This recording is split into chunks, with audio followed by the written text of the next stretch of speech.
Good evening and welcome to TC Network. I am Tingnay Team Hoki bringing you today's news. Today's top headlines include Kuki MP condemns continuous attack on Jiribam. Urge CRPF to maintain neutrality.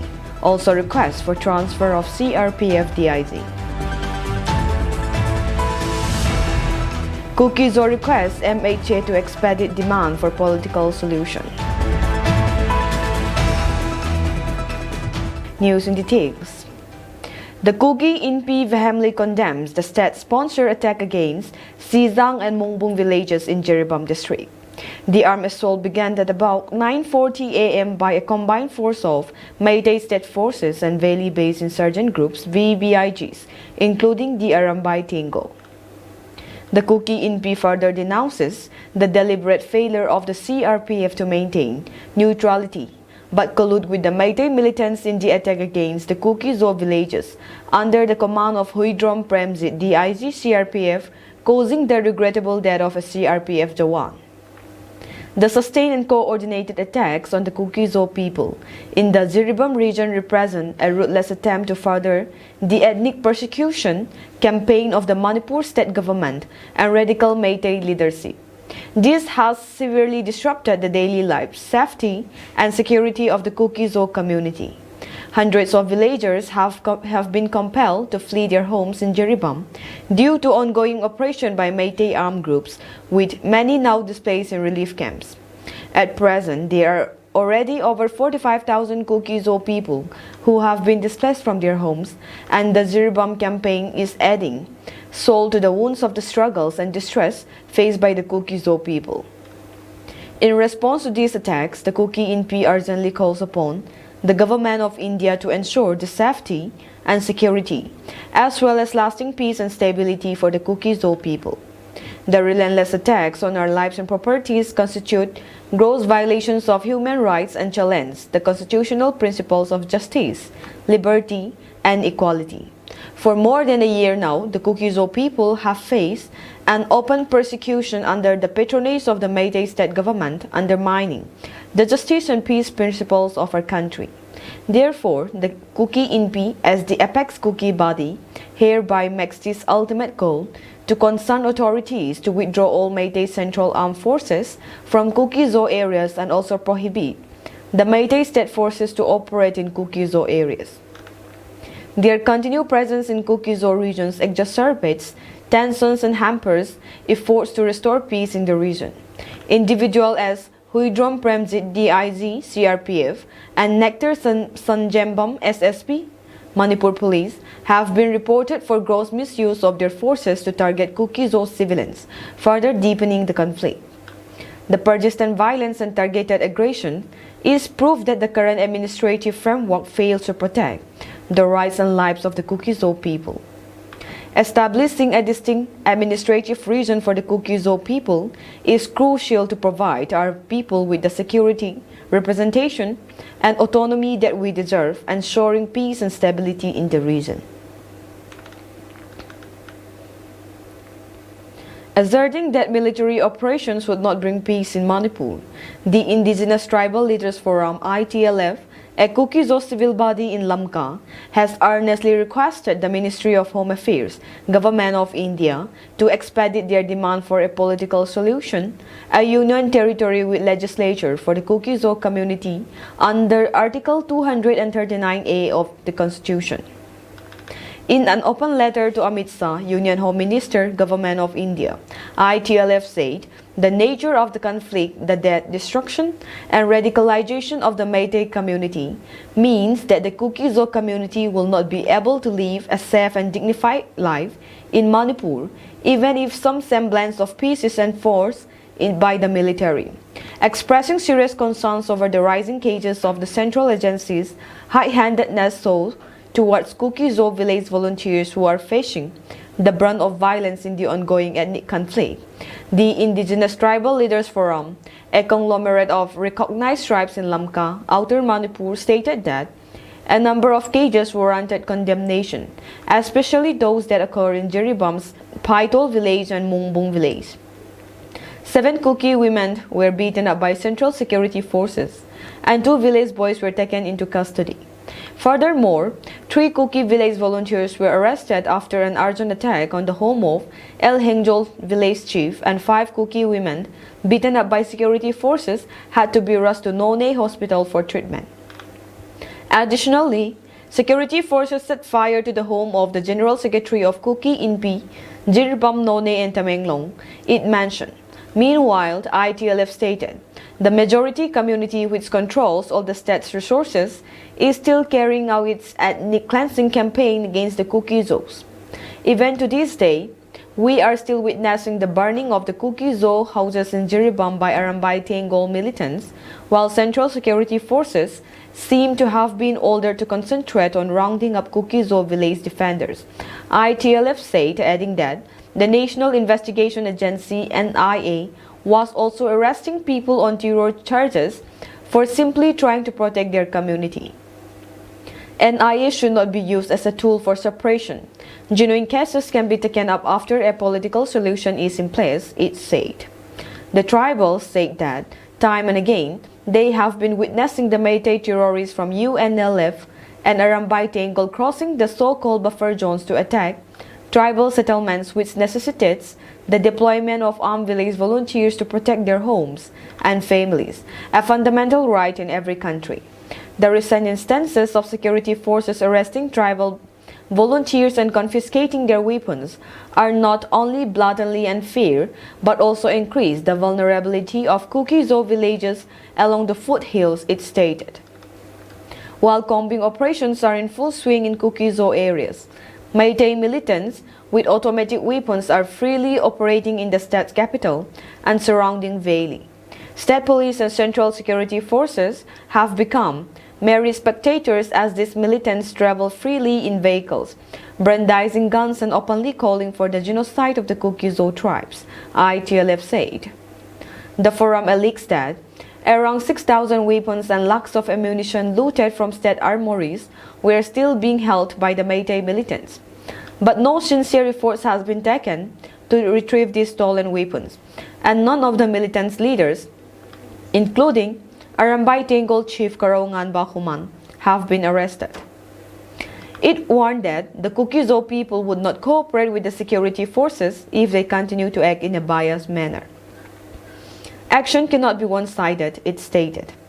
The Indigenous Tribal Leaders Forum also said that if the central government was sincere about disarming everyone in the interest of peace, it could introduce the Armed Forces Special Powers Act AFSPA immediately in Infalt and other valley areas where most of the looted weapons are circulating, and that should be followed by an operation to retrieve all stolen weapons.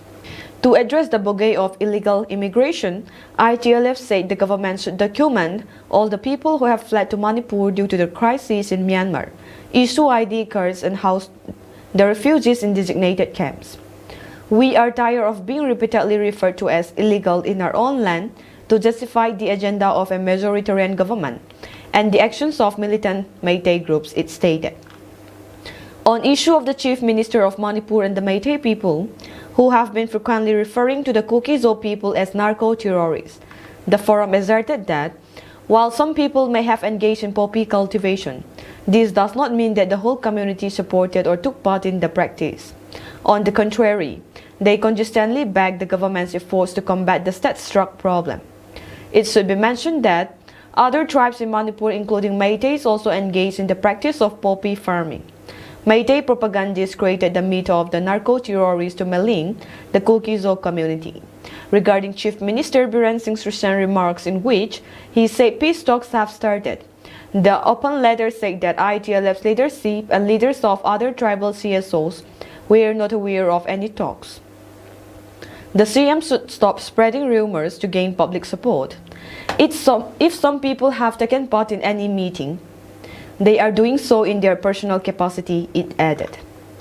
ITLF further said that there were reports of a military camp being constructed along the Churachandpur-Bisnupur Torbung Bangla border.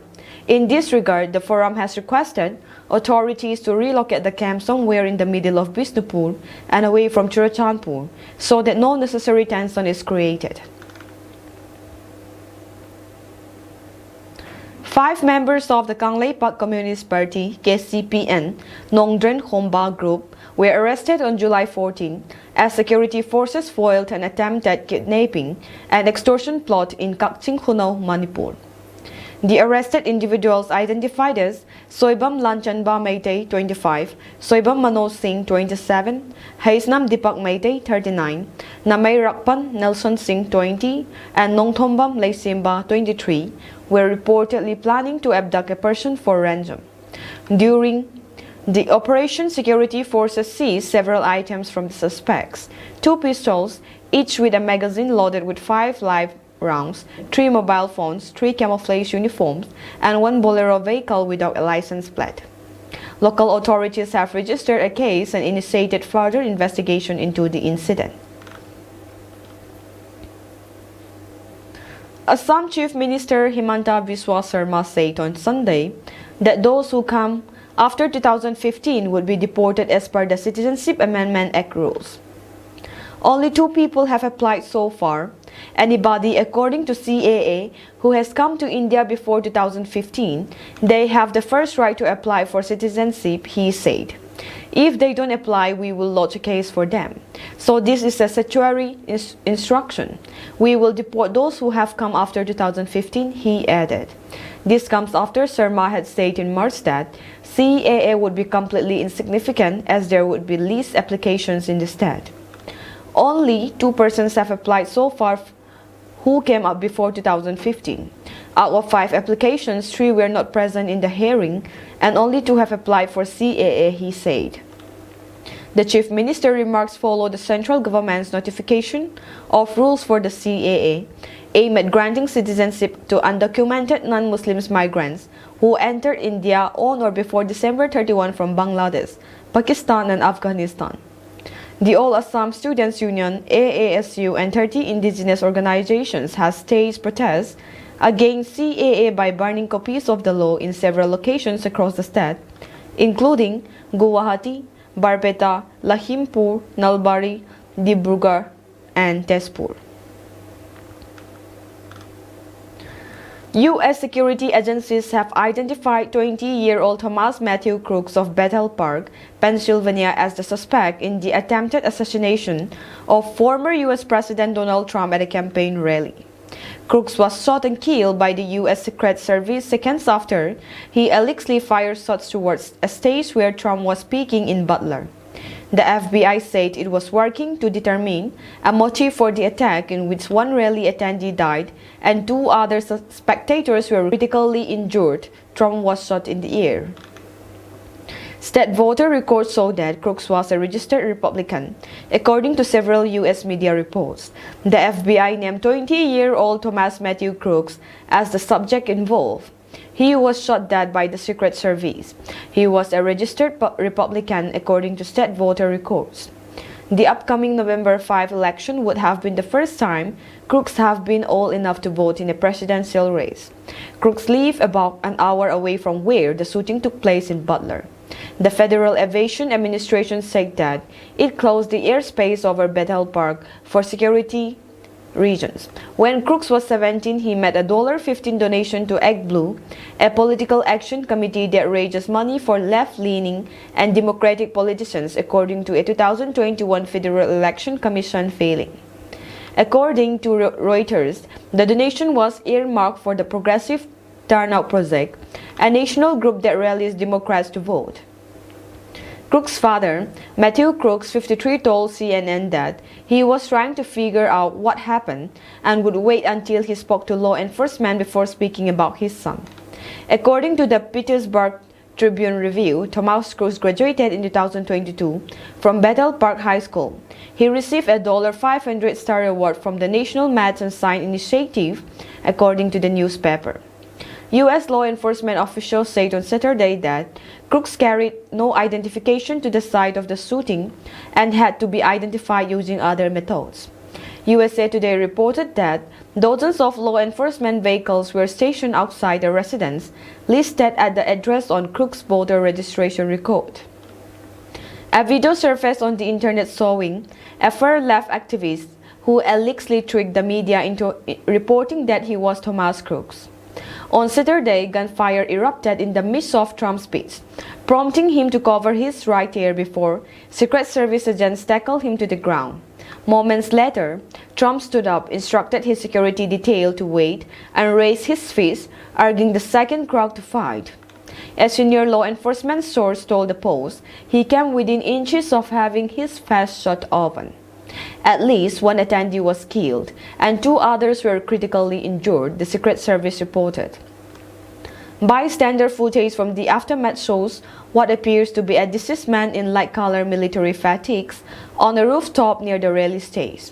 Several Trump supporters outside the event told BBC News they saw a suspicious person bear crawling up the roof of a nearby building before the shooting began. One witness claimed his group tried to alert nearby police but felt their warnings were not heeded in time. The witness described the shooter as being in position for 3 to 4 minutes before the shots were fired. He also reported seeing the Secret Service fatal response, stating they blew his head off. U.S. law enforcement officials say they had no reason to believe the threat was ongoing. We have no reason to believe that there is any other existing threat out there, Pennsylvania State Police Lieutenant Colonel George Bivens told reporters. At least 22 students were killed on Friday when a school in central Nigeria collapsed on pupils taking exams, the Associated Press reported. 12 students were heard crying for help under the rubble after the Saint Academy schools in Jos North District of Plateau State fell in on classrooms. Mechanical diggers tried to rescue the victims while parents desperately looked for the children. A total of 154 students were initially trapped in the rubble, but Plateau Police spokesperson Alfred Alabo later said 132 of them had been rescued and were being treated for injuries in various hospitals. He said 22 students died. An earlier report by local media had said at least 12 people were killed. With his mother at his hospital beside him, injured student Wulia Ibrahim told AFP, "I entered the class not more than 5 minutes when I heard a sound, and the next thing is I found myself here. We are many in the class, we are writing our exams," he said. The National Emergency Management Agency said the 2-story building housing Saint Academy collapsed, killing several students without giving details. NEMA and other critical stakeholders are presently carrying out search and rescue operations, it said. A resident at the scene, Chika Obiho, told AFP he saw at least 8 bodies at the site and that dozens more had been injured. "Everyone is helping out to see if we can rescue more people," he said. The AFP correspondent said he saw 11 bodies in the morgue at the Bingham University Teaching Hospital and 5 that taken into the mortuary at the Our Lady of Apostles Hospital in Jos. To ensure prompt medical attention, the government has instructed hospitals to prioritize treatment without documentation or payment, Plateau State's Commissioner for Information Musa Asom said in a statement. The state government blamed the tragedy on the school's weak structure and location near a riverbank. It urged schools facing similar issues to shut down. Building collapses are fairly common in Africa's most populous nation because of lax enforcement of building standards, negligence and use of low-quality materials. Corruption to bypass official oversight is also often blamed for Nigerian building disasters. At least 45 people were killed in 2021 when a high-rise building under construction collapsed in the upscale Ikoyi district in Nigeria's economic capital, Lagos.